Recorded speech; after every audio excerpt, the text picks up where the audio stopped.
I run Fight ALD, Fighting Illness Through Education. My son was 8 years old, started exhibiting some of the most common symptoms.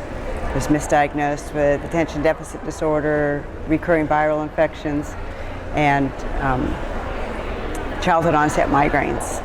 At that point I asked for an MRI or a CAT scan, and his doctor told me that he saw nothing neurologically wrong that would warrant the expense of one, and 3 weeks later he had complete adrenal failure.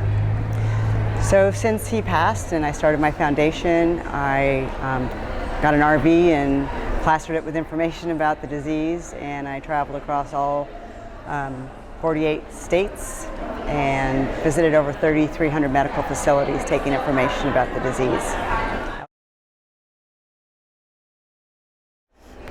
I'm not traveling in the RV anymore. I finished that trip. 3,300 medical facilities was enough. I also go to continuing medical education conferences and exhibit in the trade show area and hand out information and talk to doctors that way too. I reach a lot of students that are just coming out of medical school. A lot of them haven't even heard of this disease, and unfortunately a lot of endocrinologists haven't even heard of this disease. Now we're working on trying to get some legislation introduced that would mandate all states test, and we'll still have to go state by state and pass legislation. And that's a grueling process. Got to do a lot of testifying to a lot of legislators to get their approval and their support. So that's the main goal, is to get all babies tested for this disease.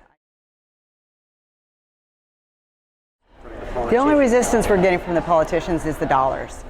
But if a boy, a lot of boys do go in for a bone marrow transplant, although they're already fairly progressed, and they will progress for another year after the transplant. So a lot of these boys end up in wheelchairs on full care, so they're utilizing all the federal aid that they can get for special education, special busing, nursing at home, all the equipment and everything.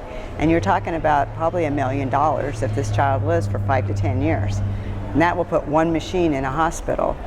No, that'll put, 4 machines in 4 hospitals that can screen for this disease at birth.